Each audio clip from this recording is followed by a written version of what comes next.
Shoots.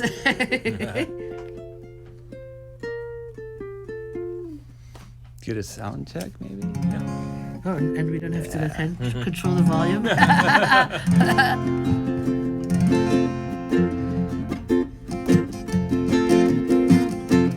Going where the mountain calls me, going where the rain is falling, falling on the ones who paved the road I chose today. Going where the people call me, going where my culture's thriving, going where the music floods my doubts to wash away in the Hilo Rain.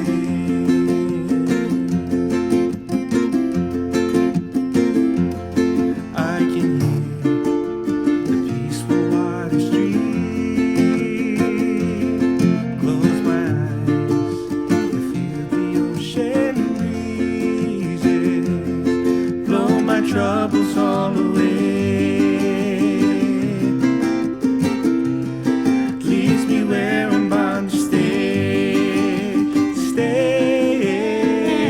I'm going where the mountain calls me, going where the rain is falling, falling on the ones that paved the road I chose today. Going where the people call me, going where my culture's thriving, going where the music floods my doubts to wash away in the Hilo Rain.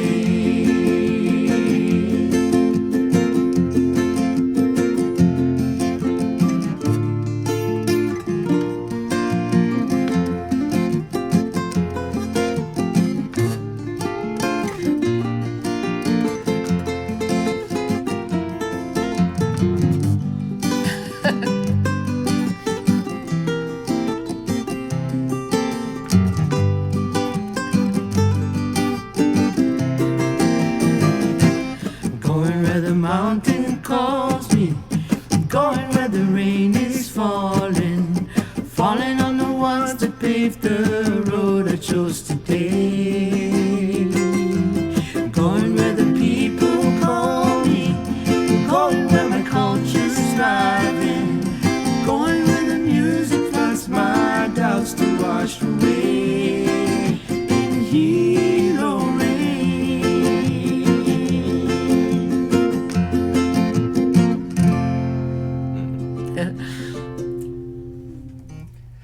So good. Thank you. Except for my. Yeah, that's just being real. Were you guys gigging before this? We play kind of often, yeah. Yeah. Yeah. From. Can I tell them the story real fast? When Yes, please do. are we gonna record the story? Like, No, we're recording. talk- Yeah, I want to oh. hear how you guys first Well, started playing. so the way I met Kala'e, first of all, we're actually related now because his cousin and my niece married and had babies, so he's actually my nephew now for real. So my niece's kids are blood related, like that. That's how we're we're not blood related, but our Did that happen after you guys started playing together? No. a little Well, bit they were before, together- little they bit were before, together. okay, about a year before. But I always go to Maui and play with John Cruz and this other friend, retired firefighter, and so I usually fly in the afternoon and then we have the gig in the evening. So one of the weekends that I went over, I got to the house and then he said, "Sis, today, would you mind going like to this celebration of life? This kid passed away in a car accident, and you and me can play a couple songs." And I'm like, "Of course, like fine."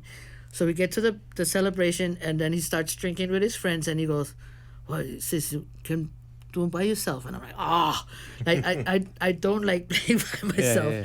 So on stage were Kala'e and his brother, and they were playing stuff like Cow Crater Boys, like every song they played for young kids like that. I said, "Hey, I'm singing along with every single day, know all the stuff that I know." So I said, "Oh shit! Instead of going by myself, maybe I can, ask if one of them wouldn't mind like playing with." I only did like 5 songs, so I went up to them and I said, "Would one of you guys please like play with me like a couple songs, for the because my friend is bailing out on me, and then Kala'e said, "Oh, I'll play with you, Auntie." And then when we were done, I said, "Bro, I don't want to sound weird, but I can have your number." And we've been ever since then. I called him the first time I called you. You were on Kauai. I was on Hawaii for the day. It was super bomb. But you called me like the next week. I think. Yeah, I called him. I said, "Bro, you're gonna be my first choice of people to call from now on." And, you got the ear for it. I mean, this is the next generation. But just sometimes you play with people, and I mean, it usually sounds good. If you're like. If you know the same songs, you can always pull it off. But sometimes it just something clicks. Like you don't even have to look at it, or you look at each other and you go, "Oh!" Like we've never rehearsed, and we played 3-hour gigs in Waikiki, and we get requests for songs that we've never done, and then we do them, and then we look at each other. Oh, we can add that to the list. Like, and people say, "Well, how long have you guys been playing this song?" Never. So and that doesn't happen with everybody, and it definitely happened with like it's there's a instant and a natural thing that just is really really good. So I love playing with Kala'e, and so his album, the Feel at Home, because some of the chords is like I should practice more, and then I could probably do it. But that song we just played, as soon as I heard it, I said, "Oh, this is the first one I'm gonna learn," and because it reminds me of Cow Crater Boys, and it just that kind of strum and feel is one of my favorite sounds. So, but I know how to sing all of the songs, but my playings I still have to practice on the playing part. So, Kala'e, I bet you grew up on her catalog. I mean, I gotta give my parents credit because they were playing her music and all the good stuff, all Crater Boys. So that's how and growing up playing with my dad, that's how I learned all the good stuff. Yeah, Rama knows. Yeah, Rama is amazing, and he's always so shy to like, "Oh no, I don't play in front of people." I had to trick him to get him to do this. He thought he was coming to watch. In fact, my song "Pi'i Mai Kanalu," my sister, when she comes, like I usually play the most requested Kahakalau song. So Keiki o Ka'aina is her song, Pi'i Mai Kanalu. And so once I started playing with Kala'e, she told me, "Robi, you ever heard Kala'e play Pi'i Mai Kanalu?" I'm like, no, because, that's my song, so normally I play them. Right. So she goes, "Oh, you should check him out on Instagram." And I don't want to say anything, but when I come next time, you can have him play the song. And I'm like, "Oh, I love you too." I love you too, sister. And then I listen to it on Instagram, and I'm like, "Oh my God!" He does like the foot pedals, the percussion. I think we recorded you playing that song. Did we do that? And he does maybe it was Kamaka. He does it. Yeah. Kamaka played that. I played at Salt. that. Yeah, but he does it so nice. So I said, "You know what? I agree with my sister." So now when we're doing gigs, I always announce, this is the song I recorded, but wait till let's do Kala'e's version, and then I get to do my favorite, which is the Fiji parts and all that stuff. So but it's just everything, and there's no attitude trips and no ego trips, between, and that's really important when you play. To me, like being a good musician is one thing, but having a good personality and somebody that you have fun with, instead of having to always be on eggshells or it's hard to find people super talented and humble. Yeah, but this guy, yes, he fits everything. Yeah, so Thank you. Love everything about him. I want to get to know you more. When I talk too much. That's one thing for sure. I mean, when we started building ukes in the middle of the 90s, I think Hawaiian Style Band was just playing 24/7 at that point, And you've had amazing, solo albums. I mean, I love your music. It's been a part of my life, but tell us the story. Tell us from the beginning. Well, my solo, I always think solo is almost the wrong word, because that's the one thing I don't like to play is solo. But if you look at my Ernie and Troy if you look at my CDs, I have so many guest artists, and it's because I play with so many different people, because I love to play, to have the different sound. But definitely Ka'au Crater was one of my favorite sounds ever. And so we just Roy Sakuma, when he was booking them, I was kind of the icing on the cake, he booked Ka'au Crater Boys plus Robi Kahakalau. So they would do like their set, and then I would come on, for the last like whatever, half an hour or 40 minutes. And so we and then plus we did a lot of stuff at Musmigilikadis. That's when, right when their album came out, we didn't even have Hawaiian Style Band yet. Ernie is the one that hooked me up with Hawaiian Style Band. Oh. And not for singing. He hooked me up for translating it, not translating, for Hawaiian pronunciation. Oh yeah, my friend Kapili was telling me that. Yeah. So he said, Rob, I have these two friends and two Haole guys, and they want to play Hawaiian music, but they said they need somebody to help them with the pronunciation. So I went to their studio, home studio, and then it was a song that actually ended up on my CD. It never made it on the Hawaiian Style Band CD. It's a song called Kauai Nanila.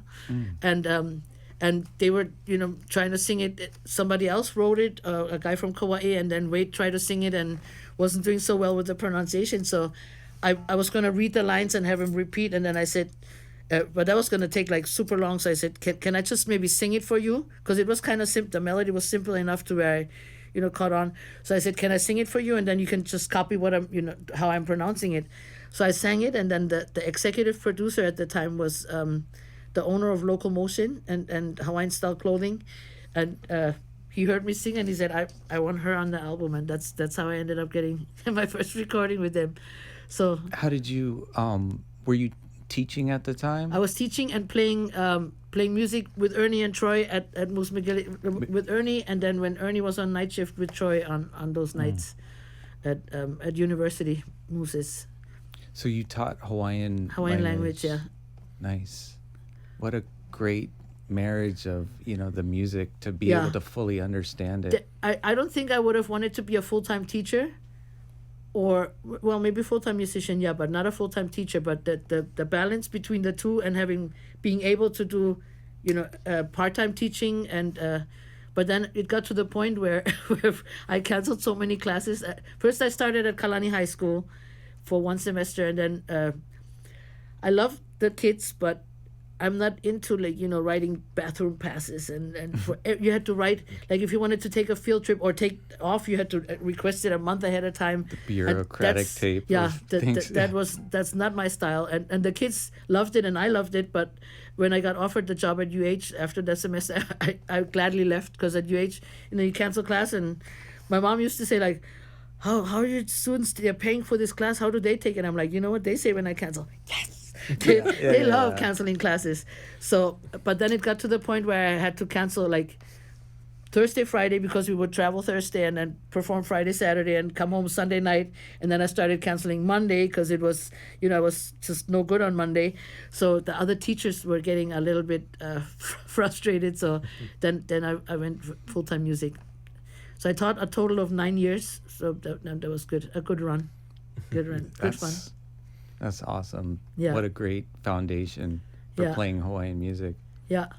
And I incorporate a lot of music, because I think teaching through music is so much easier than, like, if you think about having a list of vocabulary, if you have to memorize it, like, hale, house, all that, or if you have makahaleke ia mea, and then if you have it in a melody and can memorize vocabulary through a song, you have the song stuck in your head already, and it's so much easier to make a relation than just having to learn a list of words. Sure. So my students, I still get people tell me, oh, your class was the most fun because you did so much with, and I used to have, like, Ernie and Troy came to class, Fiji came to class, Makaha-san's come to class, so my class was like the class to be in, and I would have to object with, there would be students that definitely wouldn't want to miss your class. Right. I had perfect attendance pretty much with the kids, yeah. Yeah, we made it good fun. I would enroll right now. Teaching language is a hard thing to do, but music definitely would help a lot. 100%, yeah. It was a big help. So, and now I get to, well, not right now, because right now everything is shut down, but I was teaching 1 hour a week at Malamohonua, the little kids, like first graders. What a difference! Oh my God, in Waimanalo at a charter school. So and that was Papa Ukulele, which I'm barely ahead of the kids with I hardly know any ukulele chords, but So teaching Hawaiian songs. So the language was in there, but now this was more like ukulele teaching. But it's kind of good that it's just 1 hour because they're little kids. That's about how long their attention span is. But they're good fun. And for that 1 hour, they give it all. You know, they really, they play really good at that. And I love their attitude and everything about the kids. So it's all about really the good fun. energy of the teacher, you know, and they just feed off of that. And I would imagine. And then they feed, like they give me back my energy because when they're enthusiastic, I get more enthusiastic, you know. So it kind of bounces back and forth. That's how it works, right? Yeah. Beautiful. And at UH, it's funny that you said that. People said, like, when did you like kind of lose interest in teaching? I said I never lost interest. It just happened the way it did. But I did kind of lose interest when I used to teach second year. So in the first part when I was teaching, it was you only had to go up to 102 as a language fulfillment, language requirement. So 102, and then if you were in 201, which is what I was teaching, you wanted to go. You didn't have to go to learn. So the kids that I had the students I had in my class wanted to continue. So they were in it, you know, on their choice. By choice. And then UH changed its policy and they said, now you got to go up to 202 for language requirement to fulfill that. And so then I had kids like, oh, I take it Hawaiian because it's the easiest. I take it Hawaiian to get it over with. And once those kids started coming in, I started like feeling that I had to, you know, or I had somebody sleeping in class, and I would throw stuff at them. I said, if you want to sleep, stay home. I don't want you, because you're bombing my trip. So I'm a really good teacher if I have somebody that wants to learn. If I have to pull everything out of you, drag everything out of you, then I said, then it's a waste of my time, you know. So and it's a different thing with you too. It's like also by choice that you're there trying to help people. Right. So if you want to be a good student and pay attention, then I'm the best teacher. If you're just there to get it over with, not so much. So, yeah. How did you get into that? Language? Well, teaching language. Yeah. Well, so learning the language when I first took Hawaiian, I grew up in Germany, and in Europe, if you sing a song, I lived in Germany, but if you sing an Italian song, you better sing the right lyrics because there might be an Italian sitting there, and if you're making stuff up, then you're gonna say, right? They're gonna give you crap. But if you so when I lived in Germany, I learned my first Hawaiian song was Henehene Kou. And I asked the boys, I said, they were in the military, and I said, wow, what is that? What is a song like that about? Like it sounds so beautiful. And they said, oh, nobody speak. They said they knew what Henehene Kou meant, and they called it Haole Chick instead of fair skinned lady. They said, oh, it means Haole Chick. So I knew Wahine was lady, and then Ili was the skin, and Kea was white. And then I said, yeah, but what's the words about? And they said, oh, nobody speaks Hawaiian anymore. And I said, that I can't believe that. So when I moved here, I saw at UH all the classes, and I enrolled. And then everybody was telling me, why are you taking Hawaiian? It's a dead language. And I'm like, I'm not taking them. At that time, there it was kind of... It would have totally died if there wasn't the 1987 revivals. That's when I graduated from UH. So when I took it, people said, why not take Japanese? That's where the money's at. I'm like, I'm not taking it for the money. I want to learn I want to know what I'm singing about. And that was the main reason. But it wasn't to become a teacher. I had no plans of becoming a teacher. But then when I graduated, I took 4 years, and I just loved it. I wasn't going to stop, but still wasn't planning on teaching. And then my sister was working at Kalani High School, and she needed a drill master. And I needed money, so I said, oh, I can be a drill master. And then she moved Big Island, and then I took her teaching job. So that's how I got into the teaching. But the UH one, like later on, people had to like write letters of application and fill out stuff and then, pass a test to become a teacher. I didn't do any of that. They just said, we need teachers, because there was no teachers and a demand for Hawaiian all of a sudden. Right. So I really lucked out, because if I have to fill out letters of application or write one, yeah, probably not going to happen. Chances are I'm not going to be teaching. So, yeah, so it was literally a guidance from my greater powers that be, because my whole life is kind of like that. I always say, like, if it's meant to be, it can happen. But I used to tell the kids, follow your heart, because if you do, then stuff will fall into place accordingly. Yeah. Instead of you getting like telling people saying learn Japanese because that's where the money's Yeah, at, and then yeah. you getting like, now I wish I took Japanese too, because I went I haven't gone in a while, but when I went a lot I was like, oh, I should have just taken both of them. But for the right not Not to make money, Right, but yeah. exactly. So I'm glad I didn't let anybody bully me into doing what they said I should do, but it all worked out really, really well. I want to know more about growing up in Germany. I always say I was there 18 years, 17 too many. That's my line. So your father is a famous bass player, Bass player, yeah. and so he was probably touring all the He time. up until I was like in 8th grade, we really didn't know him. He was gone all the time, and then he kind of semi-retired, and then we wished he wasn't retired when he moved in with us. What was Germany like at that time? Cold and wet, yucky. So all I remember Because is you were that- just a kid. And just, all I remember is forever when we were growing up, not feeling like I was supposed to live there for some reason, not knowing if I was Yeah. ever going to be in Hawaii. We didn't know any Hawaiians back then except for our dad, but we would go to Italy or Spain for vacation, right? And when we had to come home, my brother was fine with it. My sister and me were like, why? It was just, we didn't want to live in Germany, period. And maybe like if we were in the Alps or like in Munich, it's beautiful, but our area. it's kind of a similar thing with me in that my mom moved away when she was pregnant with me, and Mine then too. my grandparents, I would visit, and it was just so much better. We were in a beautiful place in North Carolina, but like I just wanted to be in Hawaii the whole time. But see, you had been to Hawaii, right? Yeah, I had never been here, but I knew that Germany wasn't it. So our plan was like to move to Italy or somewhere in the sun, like where it wasn't going to be Germany. I was not going to end up in Germany. But already my mom was like that too, and back then it was like way harder to move out of to So move did away. you come over with your mom?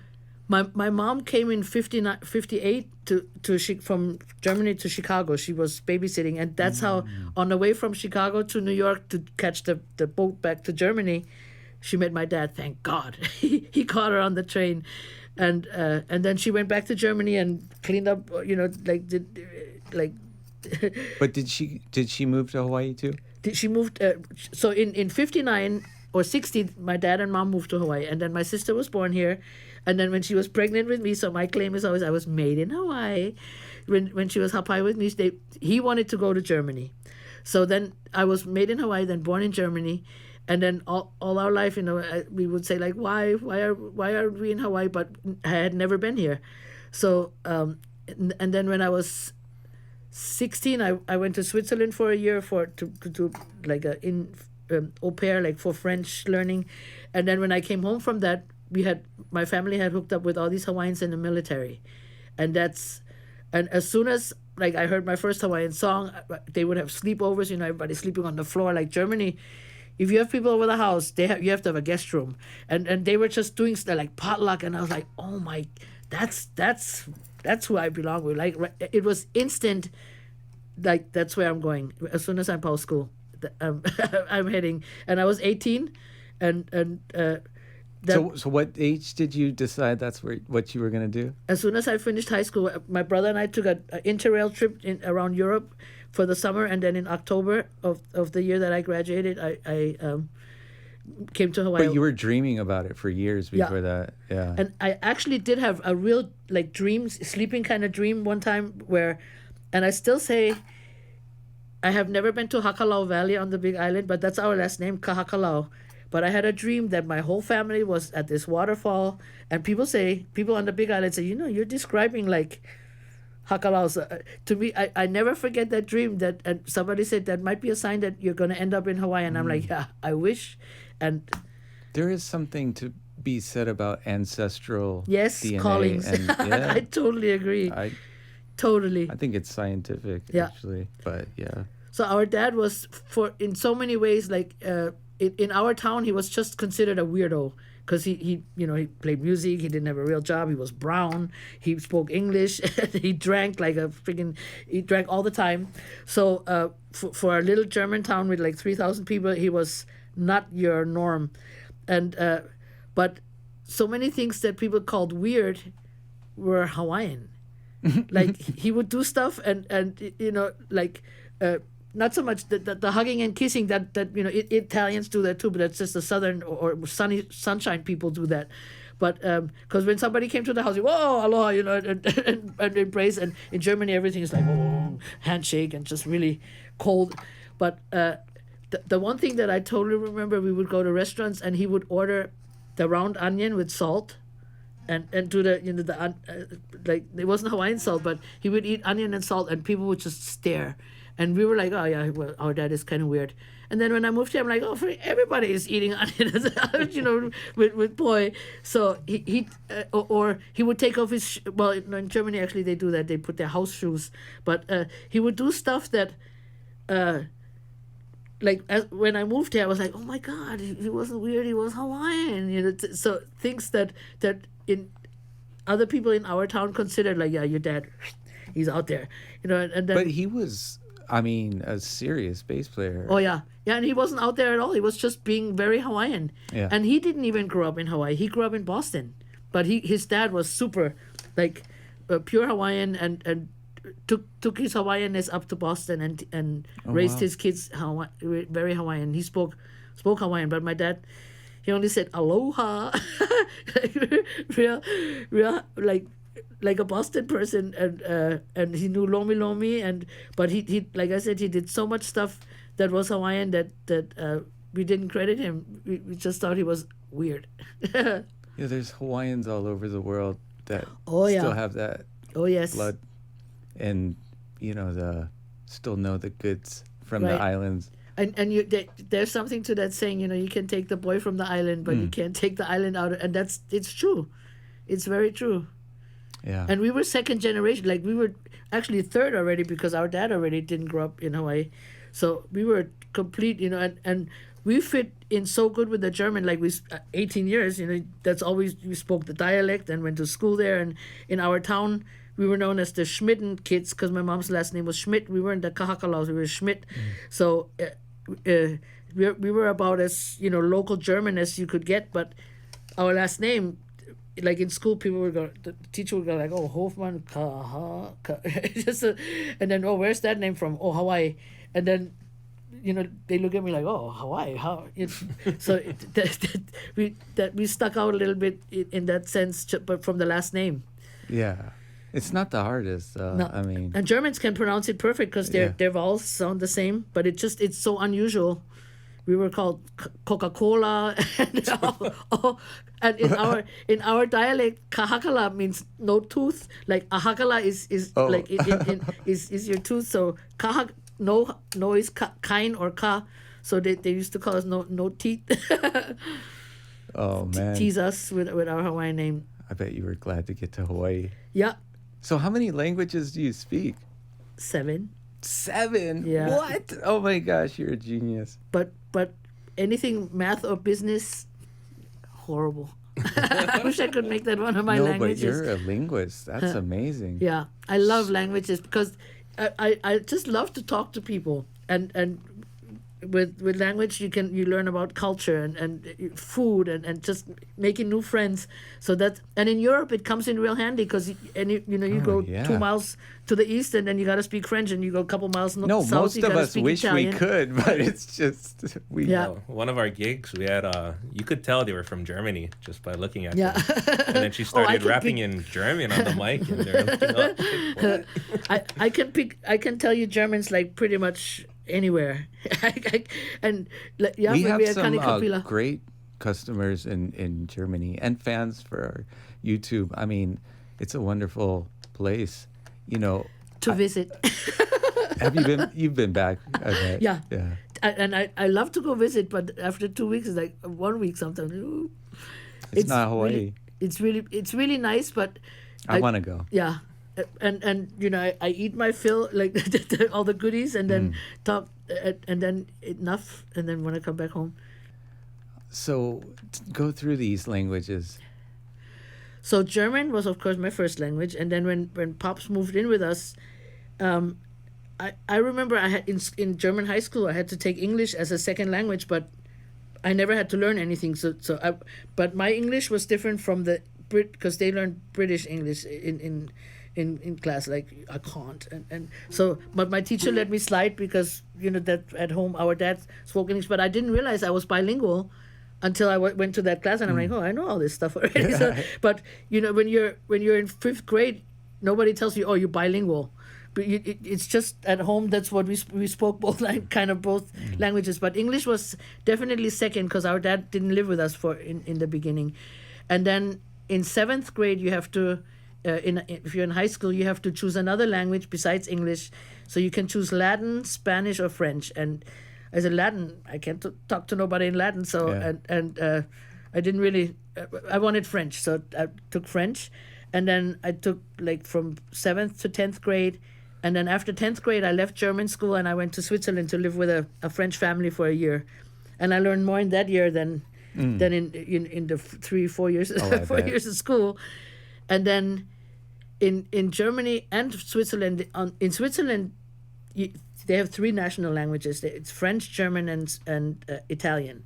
So if you turn on the TV, you can watch anything in those 3 languages. If you buy milk, it says milk, latte, leche. So you have everything in 3 languages. So I kind of learned Italian, never in school, but from being interested and watching TV and just wanting to learn. And Italian is one of my favorite languages still. It's beautiful. But that's the one I like. French, German, and English and Hawaiian. Those I speak really good. And then Spanish and Italian, I totally get by. But I wouldn't, I couldn't write a term paper in those. And then the other one is Tahitian, and maybe I shouldn't even count that one because I understand plenty. But when I talk, it mostly comes out in Hawaiian. My dad went there and said it was just like the most amazing place he's ever been. That's the only place since that and Rarotonga, when I moved here, I remember saying I never want to go. There's a lot of Tahitian music influence in your solo albums. Because I could do a whole Tahitian album. I love how they can take any song, like a Tracy Chapman song, and put their little strum and make it sound Tahitian. It's so beautiful, that the happy South Pacific Island strum. So when I came here, I said I still want to travel. I want to leave Hawaii to check out places, but round trip ticket only. That was always my line. And then when I went to Tahiti, I said, oh, I don't want to go back. I would have stayed. And it's because when I moved here, my dad had told me, oh yeah, Aloha Tower is the tallest building, and because when he was here last in 59, right, Aloha Tower was the tallest building. So when I landed and we drove from the airport to Kaimuki, I was like, oh, Pops, you were like, it totally changed. It looked like any kind of tourist mega, because we drove through Waikiki, and I was like, oh no, that's not what I just. And then I moved to Waianae, and I was like, okay, this is more like it. But then when I went to Tahiti, I said, that's what I had kind of wanted Hawaii to be. What Hawaii was before. That's what I dreamt Hawaii would be, the way my dad described it. So I think that's one of the and that the fact that people speak Tahitian for the most part, so it was because from the looks of the Hawaii's probably, for climate it's cooler, and we have a more perfect place here than Tahiti, but that whole back in time thing, I think was and I'm appalled at people that just come to Waikiki and like that's their experience of Hawaii. And they think they've been to Hawaii. Oh my gosh, that's and not never Hawaii. leave the hotel. Yeah, exactly. It's like, okay, I guess the beach is the beach, but you got to go at least around the island and experience like the mountain ranges. But you know what's more worse? There's people that live here, like military. I just met these girls. They're from Germany, from my hometown. And she knows a good friend of mine, so she wanted, my friend in Germany said, oh, can you like show her a couple of things or whatever? So I said, oh yeah. So I invited him to the Waimanalo Sunset Jam, and in Waimanalo Homestead. And these girls are from Germany. They drove from Schofield. I gave them the address, and they lived here for a year and never have left Schofield Barracks. They never went to Waikiki. They never went to Pearl City because they have everything, like food, like they have everything. They have movie theaters. They have, Right. But I'm like, you're not locked. You're not imprisoned in there. And that was way before COVID. Why didn't you ever leave the base? And she goes, well, we don't know. They tell us that the locals aren't really friendly. I'm like, oh my God, just the kind of. So I told them, come to Waimanalo, and now they're driving to Waimanalo, and then as soon as they made the turn into the homestead, they called me and they're like, are we? They were so scared, and I'm like, oh my God, you're in the safest place. And so they made it to the concert, and there's like blalas, big Hawaii, like nothing but pretty much, people that live in Hawaiian Homestead at this concert. And here comes these German girls like, oh my God, we thought you were playing a trick on us. And they were really scared to get out of their car. And then after they left, they were like, oh, thank you so much for, like, the Hawaiian people are beautiful. And I said, you guys, this is horrible. Yeah. Like, whoever Yeah. told you not to leave the base, like, what the hell? So I said, next, Waianae. Yeah. Next stop, Makaha. So, but I mean, Hawaii is an expensive place to live. Yeah. You have to love the amenities. You have to, like, at least get around and experience the mountains and beaches. And nowadays you can educate yourself. You can look things up online. But if you believe, anybody that'll say like, oh, don't. I always say, people will tell you, like tourists, they say, oh, we were told not to go to Waianae and not to go West Side and not to go to Waimanalo. Those are the two places. And of all when I moved here, I was told the same thing because the way I look. And those are the exact two places that I felt my most comfortable. As soon as I moved to Waianae, like a week after I moved here. Person. It's disrespectful people that don't make it in those areas. Exactly. If you know how to act, Yeah. you'll do good. And you'll meet, the Hawaiians that you want to meet. Yeah. Yeah. Totally. Yeah, and they can, well, I mean, everywhere you go, there might be potential dangers, but, But overall, I mean, more than half is I've how been you a act. haole in Yeah. Hawaii for over 20 years, and Yeah. I've actually never really, I mean, I Yeah. might have got sent in from the, waves like once or twice, but it's not like, I've always been treated with aloha, and Yeah. in spite of not being Hawaiian and all that. But it's because you know how to act, and like you said, you have to have respect, and don't. I always say, if you go anywhere and leave your camera on your dashboard, it's an invitation, and if it Yeah. happens to be in Waimanalo, but my car got ripped off at Kahala, so Yeah. the people, but it's just that those two places have that reputation of, if you're haole, but if you act, I always say, if you act the smarter stupid, criminals are in Kahakalau, though. what I used to say is that people rob in town and then they or kill somebody and then they take them out to Kunia, like they do their Yeah, crime yeah. somewhere else and then dump them out in Waianae or Kunia, Oh, and gosh. that's the part that used to make me mad, because I said that, and then the West Side people get blamed for it, so yeah, I love when I lived out in Waianae, and people that I worked with in Waikiki, like in my tour industry job, they said, aren't you scared to live out there? I said, oh my, I feel so at home, like so comfortable among all my brownies, that and the people that used to tell me, oh, you play pretty good Hawaiian music for an haole girl, oh, watch out. I would get really upset if they call me haole, and I'm like, I know I look it, but then I would go, my last name Kahakalau, I never been married, what? I would get really really upset. My brother looks like you, blue eyes, blonde hair, and when people call him haole boy, he just, so what? And I said, John, tell him you're Kahakalau. He goes, I know I'm Hawaiian. Yeah, I know. I don't care, but I would get riled up, like full on the defense. But it was never Hawaiians that called me haole. It was other, like whatever else. For a haole girl, I'm like couldn't handle. So I was really happy when my name my little story got out there, that I'm quarter Hawaiian and didn't have to constantly have those gloves. And Ernie used to make fun of me too. Like if I'd say something and he goes, oh, you sound with your German accent.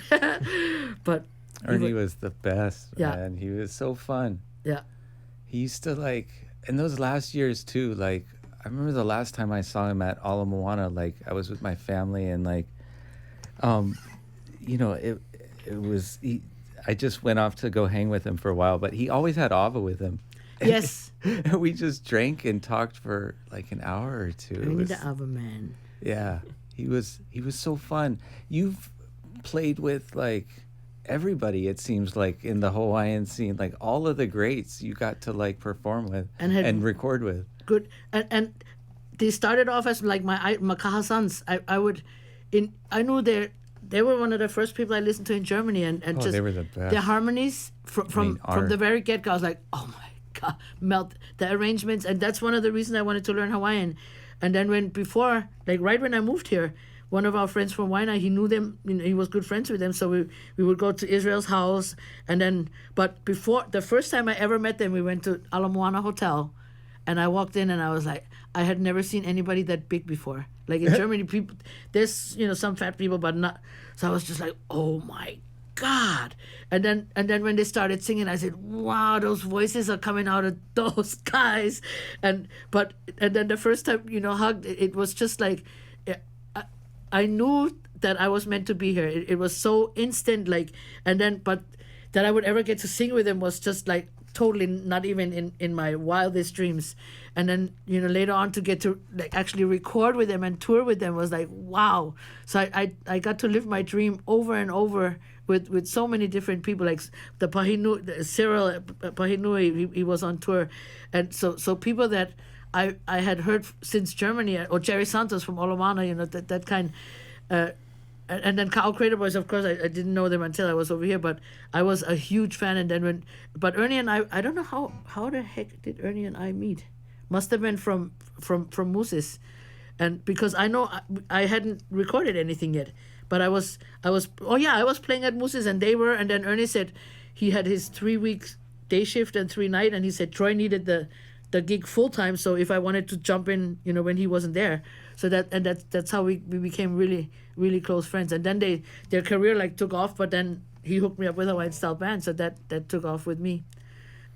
Unbelievable. Yeah, we lost some good ones in the last couple of years. It's crazy, but you know, I mean, their music will live forever. That's the beauty of. Yeah, and so what you're doing, the recording, it's, you know, like back, they have. I just saw this thing, Gabi Pahinui, like backyard, you know, the jams. I don't know who did a video of it, but it was amazing that somebody even did a video, or like the recording of Tropical Storm. Somebody has actually footage of when they were in the studio doing, you know, with Randy Lorenzo and all those guys, but they're just coming out now that they're putting them on YouTube. But nowadays you have so many people with you know, all the technical equipment that you can make recordings, and like you said, you know, we're losing people faster than we should, faster than we want to, and you never know who's gonna be next, you know. So it's to have footage is a beautiful thing. Yeah, I mean, it's for entertainment for now, but there's also to document. Right. And it's really great to go behind the music too sometimes, like this, and get to know the people on a deeper level. Right. But people are probably irritated that at this point that they're not hearing more music. Mala'au Kahakalau. Only people without patience. Play. What do we always start with? You don't. I mean, like I said that playfully, like as far as playing ukulele, you can. Oh, hey. Play, you know, I mean, don't listen. No, stay on the ukulele. We do Henehene. Okay. Yeah. Speaking of Brother East, this I like singing this song with Kala'e because he plays really nice ukulele on it. It's the Henehene Kou, and I love the song because it's a song that talks about a relationship between a guy and a girl, and I usually make up my own verses. So if there's any people listening that Olelo Hawaii, I make up my own stuff a little bit.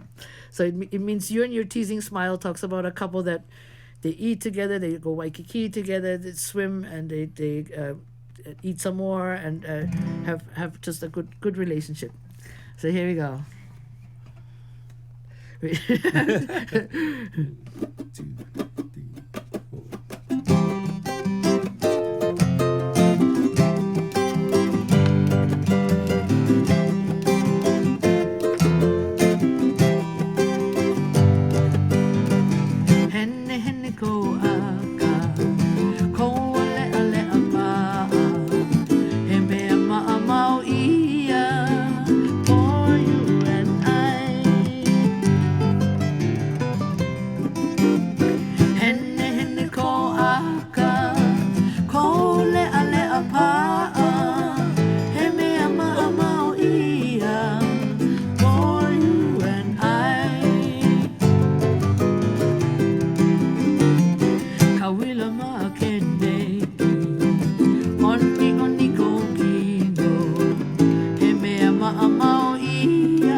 Waikiki Mako.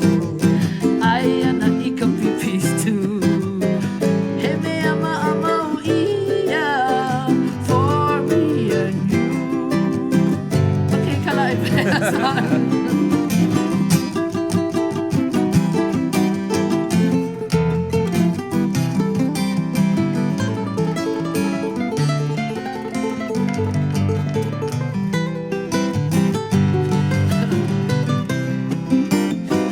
Kapahulu mako ai ana I ka lipoa he me ama ama ia get it from the store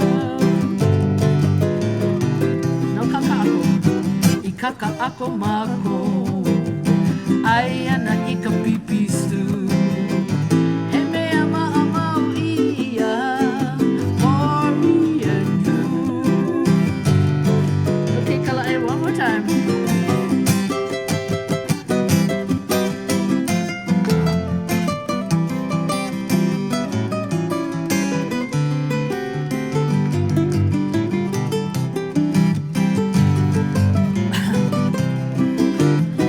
Our eyes have met, our lips not yet. Malamapono kokino, I'm gonna get you, yeah. Aina mai ka fuana, kole ale apa, he me ama ama ia, for you and I. Aina pau. Aina mai ka fuana, kole ale apa, he me ama ama ia, for you and I. For who? For you and I. For what? For you and I.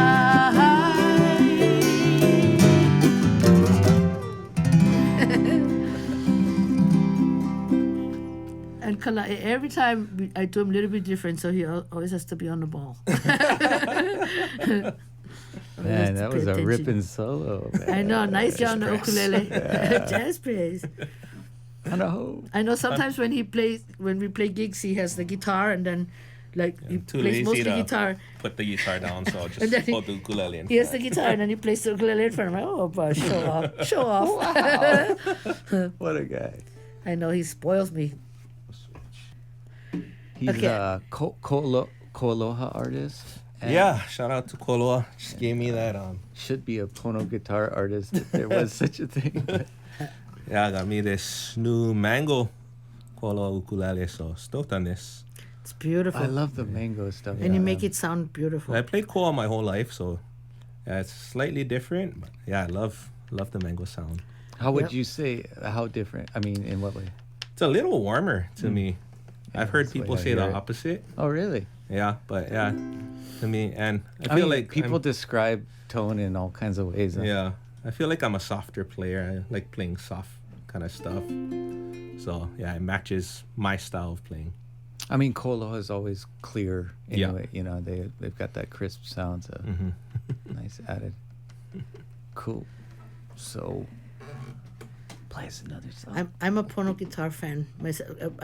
When I go to Maui, the guy, the fireman friend, he has really nice guitar, so he spoils me. I don't have to carry my guitar because this is my only guitar. I wish I had a Pono guitar to give you. I'd love to. She's been my good baby, but I think I'm due for a new one. And when I go to Maui, he has Taylor, he has a Martin, he has Yamaha, and my favorite one that I always want, like, so there's a whole bunch of us musicians that go over there, like Dwight Kanai, Del Beasley, John has his own guitar over there, he lives over there, but Teresa Bright, all of us go and do these gigs with him, and when we land, we're all these musicians and nobody has instruments, and they're like, what? Where's your oh, Jared, get him at his house, and I'm always like, I take the Pono, so I always get first dibs on the Pono. That's my favorite guitar to play. I want to get you one. And it's from was from Blaine Blaine Blaine, Kia almost said Asing. Blaine Asing, yeah.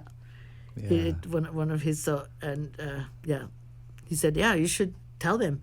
So I'm telling them. but it's a Yeah, beautiful Kelly guitar. Cruz that does like a lot of recording and stuff too was telling me like for her like the OM Pono in the studio is like Yeah. magic. Yeah. So- I love the size of it. I love everything about that guitar. So when I go by myself, it's no question. He restrings the pono for me. But when there's a bunch of us, I always put in my first. Oh, wow. I got the pono. I had no idea. We got to talk. Yeah. Yeah, Your Takamine sounds sweet though. yeah. Thank you. Yeah. Yeah, she's been really good to me. So definitely. I mean, through the year, I mean, a lot of it has to do with the pickup systems too that people really love from Yeah. them. You know, when you're Did- performing, it's like that's. Do you recognize this is the exact same one that Ernie had for a long time? Oh wow. We got them at almost like a week apart, and my first ding is actually from Ernie's guitar.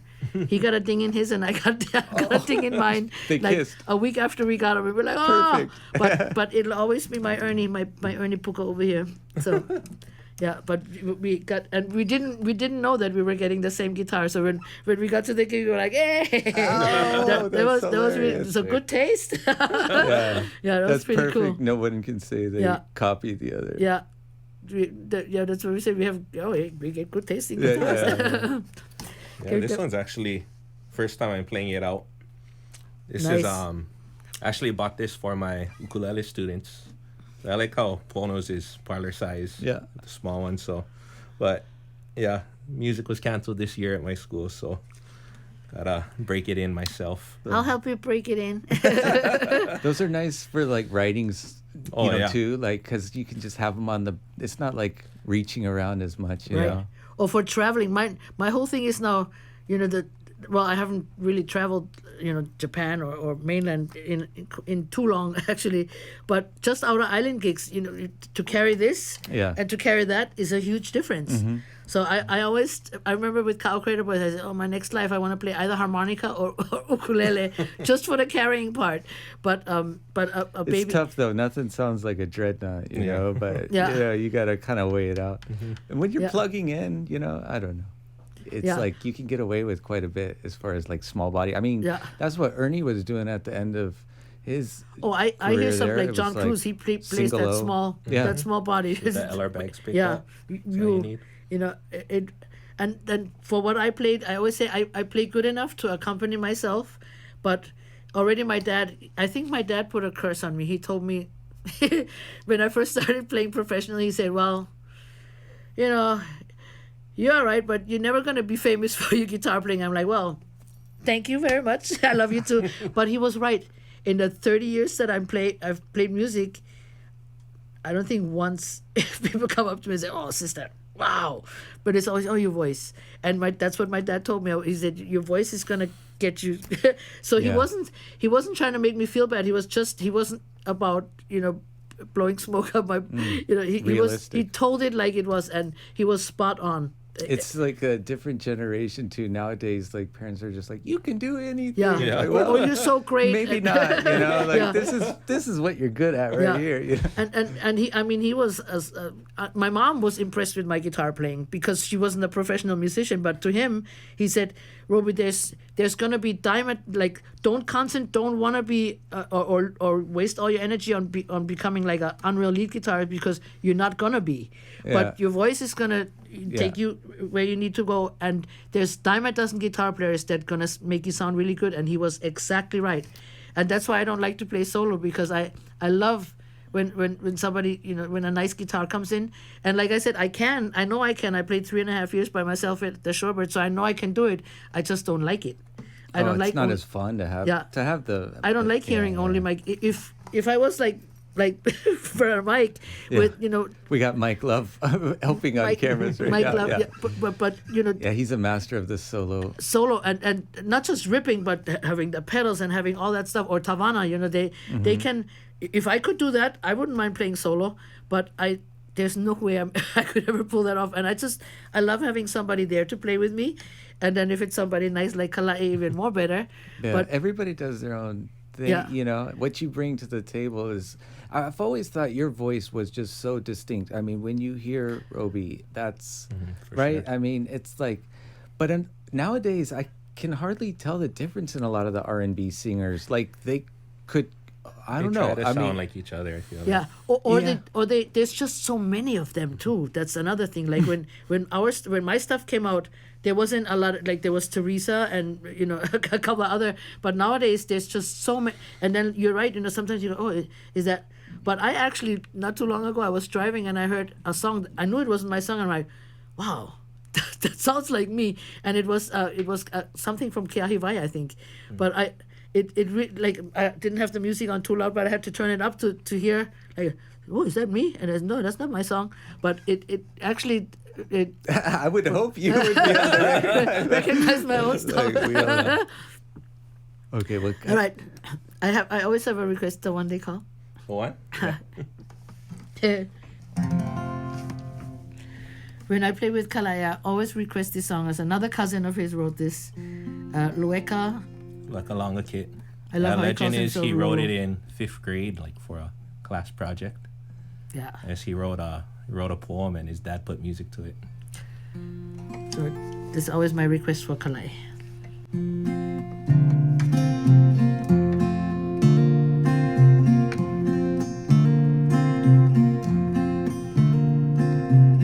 If I could be the ocean, embracing all the land, if I could be the sunlight that dries up all the sand, if I could be the lava that flows to the sea, then I would be the one they call Hawaii.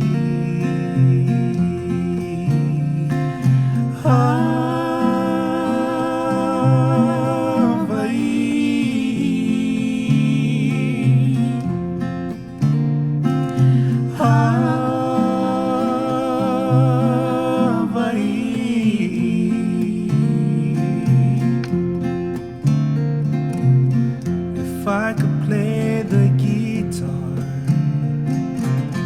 I'd play Hawaiian songs. If I could do the hula, I'd do it all day long. If I could be a core canoe, I would float myself to sea. I guess I'd be the one they call Hawaii.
If I could be the flowers, I'd turn into a lake. If I could be a rainbow, I'd make a brighter day. If I could be a mountain so high, I would stare right out to sea. I would be the one they call Hawaii. And I would be the one they call Hawaii. Yes, I would be the one they call Hawaii.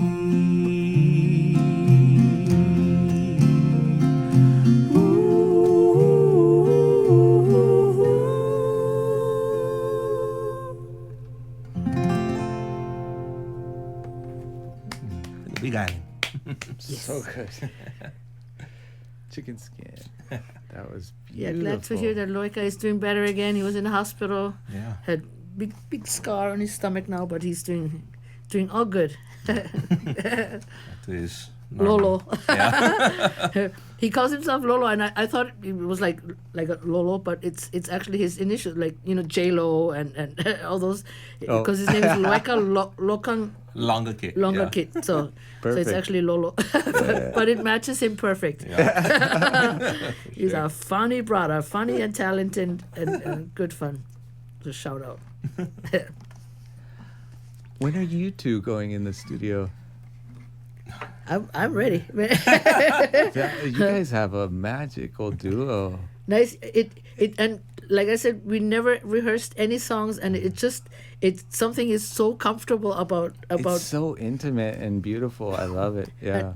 and effortless. I always say if you can make something, you know, some people you have to like pay attention and make sure you're on the same everything.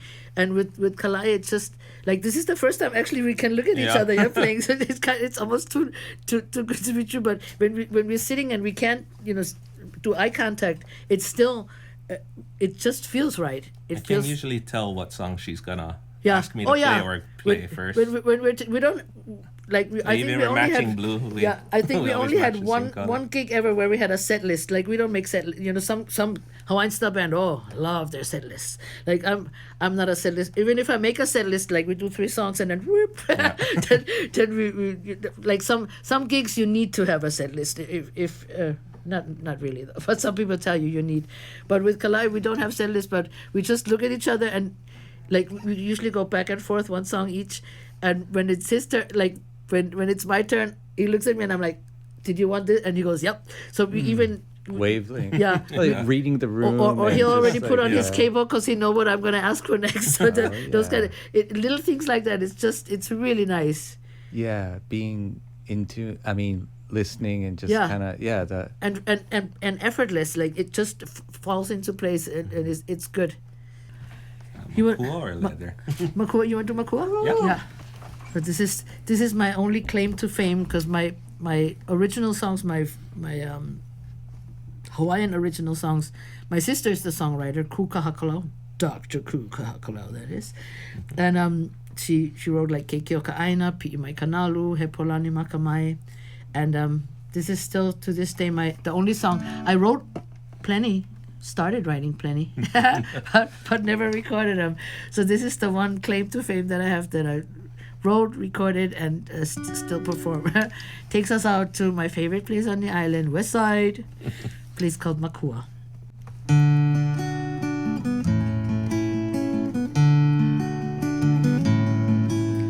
Peaceful is Makua in the evening. Above us all the hoku shining bright. And once we're there, we never feel like leaving. To return to Honolulu city life. So we stay here in Makua, where life is simple and free, where the mountain, the valley, and the ocean make us realize where we want to be. The white sands and blue waters say good morning as we watch the night swim so playfully. They've come with the whales to greet us at the dawning of another sunny day for you and me. We lay our nets at the setting of the sun to rain it full of ia when the morning comes, and with the ua koko over us in Makua, for this whole island Mahalo e ke akua Kala'e.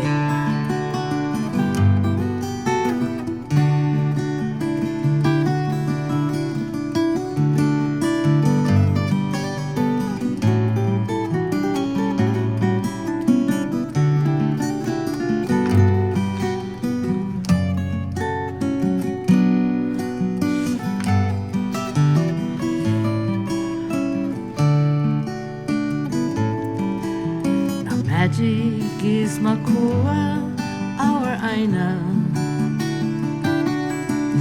the land that belongs to you and me. It's the punua for the Kua Aina, a place where all Hawaiians should still be free. So we stay, oh we stay here in Makua,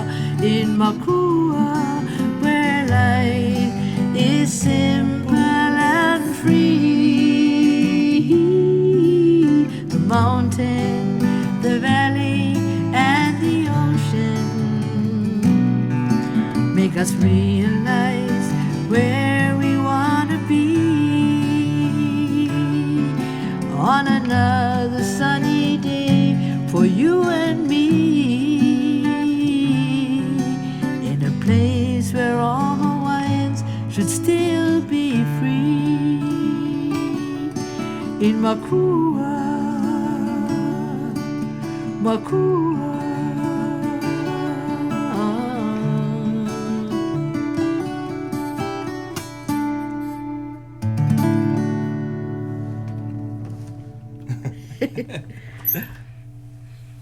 Perfect timing. Enjoying it for now. Renee. So, you're having one hell of a musical career so far. Good fun, yeah. I'm just glad that I'm still playing. You know, so many people like, I don't know if they do it by choice or just don't want to perform anymore, but I love performing, love it. You've still got the energy. Oh yeah, It's definitely. in your soul. You got to go all the way. And playing with lots of like I have my the Maui group, you know, the like Jared and John Cruz and Josh Kahula and but we did some Maui stuff finally. Yeah. Got hired for some Maui, and we got a gig on Saturday unless they shut us down tomorrow out at there's this restaurant chain 604. They have one at Pearl Harbor, and then there's a new one. The latest one is at Barbers Point. It's at the golf course. It's called 604. 604 something. 604 something. So Pearl Harbor, Barbers Point, Waianae. that's the three locations. When is that? On Saturday from 5:30 to 7:30. Yeah. This Saturday. See if I can get And- this out before then. I don't even think I need to edit this. It's so We're going there beautiful, because isn't first of all we love to play, but we love to eat. So their food is really really good. it? Yeah. Yeah. So that's I another haven't thing we eaten have there in yet. common. We love good food. I'm gonna try to make that a date with my wife. That's Yeah. awesome. Do you live out that side? Yeah. No. I live in Mililani. Oh well. now, Oh, not but too yeah. That's nowadays there's no traffic anymore anywhere anytime. It's Yeah, kind of nice. I It's the know. one good thing about COVID. Yeah, totally. And you guys are special enough to land a gig. Yeah, I know. Those are I was rare. surprised, Hard to find especially with the nowadays. new announcement. So, yeah, and they said they're gonna because they have the three restaurants. They if he said if we agree to do this Saturday, he said we can do. He'll hook us up with the other places too. I've played at the other two, the Waianae one, with Jeff Rasmussen with my buddy, and that's Yeah. I just love West Side, but the Waianae one is located in the rest camp, the military rest camp, and I just get a little bit upset if I'm singing right by the water and can't get in that water. So my thing is I want to play there only if somebody can get me one of those cabins, so I can spend the night and go swim the next day. Totally. And I played the Pearl Harbor one with Alden Levi and Brian Kessler from Hawaiian Style Band. That's a really good fun place, the 604 Pearl Harbor. And like I said, the food in both places amazing. So I'm really looking I'm forward gonna to definitely Saturday. check that out. Fine. Yeah. Yeah. There you go, local folks. Make Yeah. it down. Yes. Where's your what's been your favorite place to record at? Or record with? Or From Hawaiian Style Band, I think I was spoiled with Dave Tusserone. He's amazing.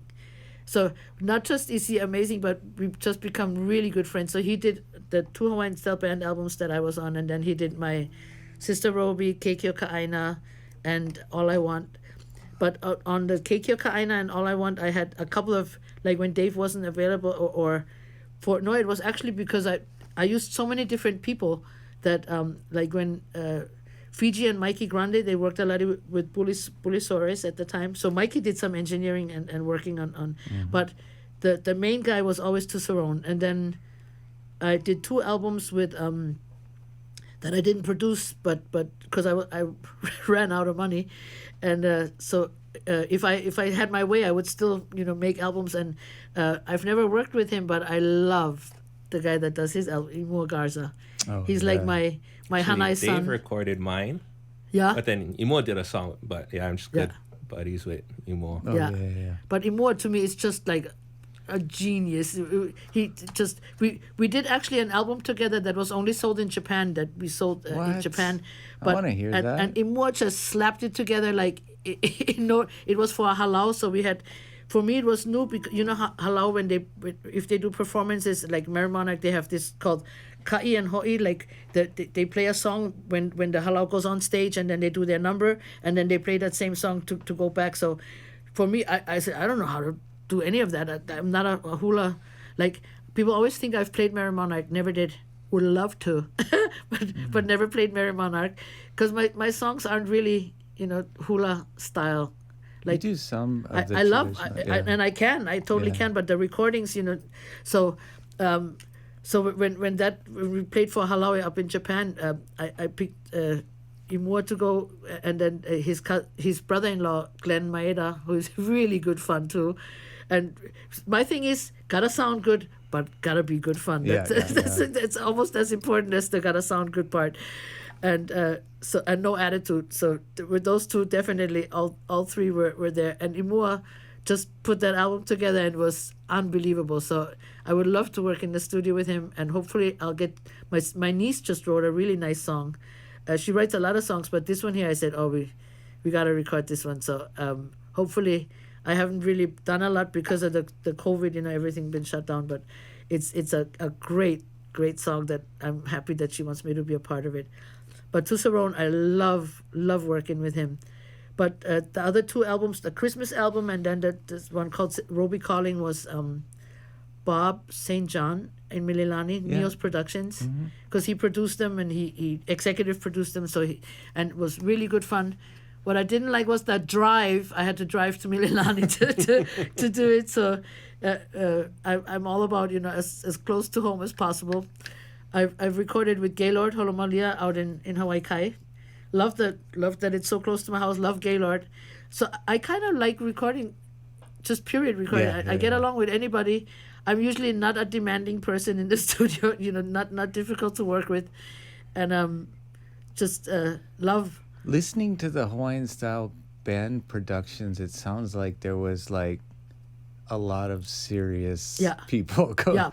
Yeah. So Dave was the engineer and had a lot of say, but the guys, I mean Brian and Wade and the bass player, Dave Inamini from Hilo. I mean he plays with like Al Jarreau, like so they were what I was doing in there, I just did my thing, but for the arrangements and the figuring things out, not, like I'm the lucky one that got to jump on the wagon with them. Now, but your solo albums still have like amazing arrangements. Yeah. And musicians But are just. it's the people I pick. I don't tell them Yeah. what like I can, if I hear the song, I hear who I like. I'm kind of picturing who I wanna who would go good with a certain song. And that's why I have so many people on there, because I have so many different styles of songs that I played and love. And Dave, I remember my first CD, Dave goes, Robi, you kind of got to go, with a direction here. And I'm like, no, but my whole life is ding, ping. It's My almost, directions are it's almost everywhere. like world music, even though it's Hawaiian at the core. And he but, said you should. know. He actually said the album should be called Mixed Plate, like Yeah, on my yeah. album, because he goes, you're always making the mixed plate stuff, like. And he said sometimes that'll backfire. You know, people if they buy an album, they want a certain genre and, Yeah, and but- want that yeah. throughout the album. And I said, but this is my genre, and that's what I do. Like and so and then Bob St. John, he I said I wanted to put a jazz, and we actually put one jazz at the very end, a Frank Sinatra song for dedication to my mom, and he did not want that song on there because it just didn't fit my style or anything. And that's the only song, what's his name, John Berger, complimented on that whole CD. So I'm like, see? Yeah, but I did it not, I never sang the song live because I can't play it. But I just wanted, I'm, again, bad business person because people, told me like, oh, you shouldn't put that on the album. But Dave Tusserone also told me don't put Makua or shorten Makua before. He said that song is too long for an album. And I'm like, well, it's my song and it's my album and I'm paying for, and I want it. So I'm glad I put, Thank you for yeah. knowing what you So, want. but I mean, he still was big part in arranging it. Sure, and- sure. But like, and- it's nice to like have the full version. You know? Yeah. Oh, that's awesome. But that happens with like you think of all these all the like big hits. I always think of the Bohemian Rhapsody from Queen. Oh yeah. They were told that's never going to get an airplay. That's their biggest hit to this day. Yeah. Because it's like way too long. Or like Olomana, all their songs have intros that are like as long as nowadays a whole song is, and then they start singing. Nowadays, if you want to do that, any engineer will tell you, or radio station, no, can't do that. But those are the big hit songs now, Yeah. But I mean, Mike Love's got however many 20-some million views on his 11-minute song. yeah, exactly. It's like- So totally, don't always listen to the money people behind you because sometimes again follow your heart and as my dad always said, I don't care if they don't like it, like this is me that used to be there. If they don't like it, they can. I mean, that is what it is to be an artist. Yeah. Otherwise, you're just good at your craft. Yeah. But artists are typically not great business people because Not supposed to be. just Yeah, have their or- vision, and Right. it's like if you like it, you like it. You Right. know? Yeah. And then there are artists that play but don't like what they're playing, but they're playing it because they're told, certain, and that will never be me. Never, ever, ever, ever. Because I always say if I'm playing something that I don't like, then how can my heart, like how can I sing with a happy heart or with emotion? And so that goes back to the language. If I sing something in Hawaiian, or in any language, if I don't know, like I did a song in Rarotongan, and I went out of my way. I went up to UH and looked up what is it, micro-Pacific languages. Like I went to the department and I found myself a girl from the Cook Islands, and I said, can you translate that song for me and make sure that I pronounce it right, because I'm not going to sing. How can I sing a song with feeling if I don't know what I'm singing about? Right? Yeah. So that to me was so important. And nowadays it seems like a lot of recording artists, well, now with Hawaiian you can get somebody to translate or help you, but back then it was like you really can't blame a lot of groups when they recorded and made mistakes because it wasn't available. You couldn't just make a phone call and have somebody help you with Hawaiian because it was, Or Google or whatever. yeah, it was literally disappearing and hard to find. And it didn't, to most people it didn't matter, but so I was just really fortunate to have come in when I did, and language always been important. So if I did a song in Chinese, I would definitely go to somebody that spoke Chinese and find out what the song is about. You probably, Not gonna happen, but I mean, like, you're probably able to pick up those languages because you're so in touch. Like, you're such a listener, so you pick up the different inflections and all of those. I mean, being languages come pretty easy to me, and I just love like when I go. I have a friend now. He's married to a Filipino guy, and now that I know that, I'm texting him like at least twice a week. How you say that? I just just out of pure interest. So if like when we used to go to Japan, and they had English translators for us, but they were going like, "Oh, Robi-san," because I was constantly, "How you do it? How you say that? Is that the same?" Like, I was just the most interested in, and they wanted to talk to the Makaha-sans, but I was I was on the side going, "So does that mean that this is that?" And just always want to know. I think being interested is the first, like, I mean, that is where it's at. I mean, Yeah. with everything. Yeah. So with anything like musicians, you know, when people come up to, usually they don't come up to me because I don't do the playing, but like when I played with Jeff or even Kala'e, people come up and say, "Oh," or kids, you know, when they watch them play, and I'm like, "This is so beautiful," and that's what they're interested in, and that's how I'm with languages. I love to watch the playing too, but I think my dad ruined that for me because he said, "No, you got somebody else to play," so I let them play, and I don't even go, "Kala'e, how you do that? I want to learn." Like, no, let Kala'e do them. And I do what I do, like my you know, enough to get by and enough to make them sound good. So that's my job. What's this been like for you, Kala'e, playing with probably one of your musical heroes? Every time we do get to play, I'm just so grateful. Because, yeah, like I said, my dad would always blast her music growing up. So, yeah, no, the day we met at the funeral, I told my brother, "No, I get him. I'm glad I did, because here we are now. Yeah. Beautiful.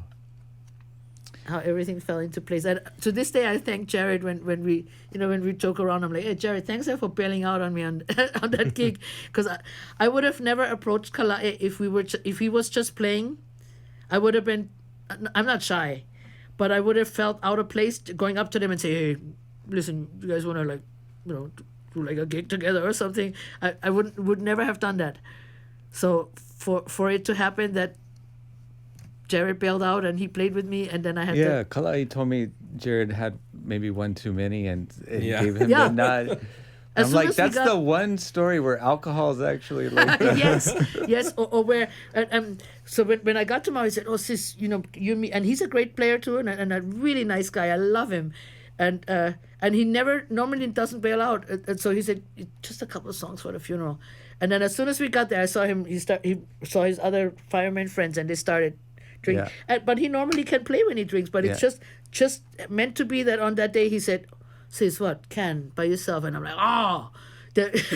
I just don't like playing by myself. I could have done it, but when I heard them, I said, "Ooh, I know what I can do. Never mind." So, and then look what happened. So it was. I'm a firm believer in meant to be and not meant to be, Oh, and for that sure. this was a meant to Yeah. be thing. I can't wait to listen to your guys' album together. And Yeah. I mean, in the meantime, until that happens, I think, like, for me and all of our followers and your fans and stuff, it's just, we're grateful that you guys are playing some music for us here. Yeah. Thank you again for inviting us. Thanks. Yeah, Yeah. definitely. Thank you. I'm grateful for sure. Like I said, I had no idea what it was, but Kala'e just has to. Are you available on? And yep. And then when people say, "What is it for?" I don't know. I just know I'm playing with him, and that's good enough for me. You're such a wonderful person. That's awesome. I want to hear more music if you Yeah. guys are willing to play another tune. Would you like to hear a Hawaiian Style Band song? Yeah.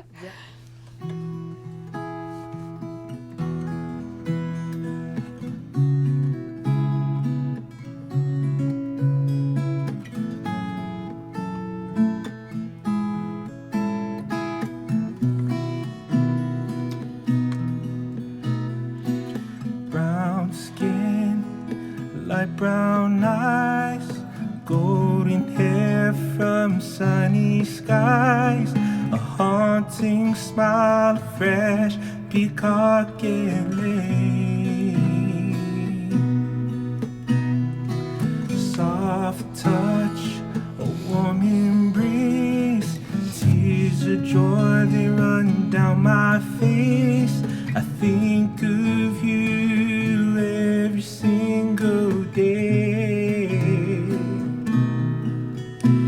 There's more to life than getting by. There's times in life to really try. My love for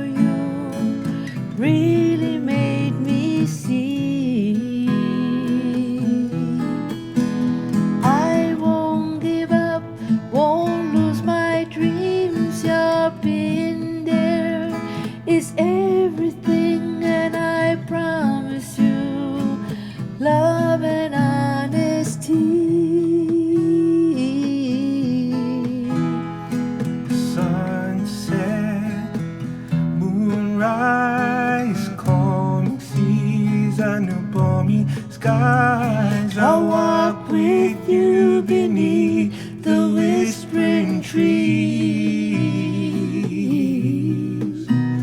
We laughed so much our throats were dry, and shared our hearts with teary eyes. Let this night remind us there's a way. There's more to life than getting by. There's times in life to really try. My love for you really made me see. I won't give up, won't lose my dreams. Your being there is everything, and I promise you love and honesty. And I promise you love and honesty. And I promise you love and honesty.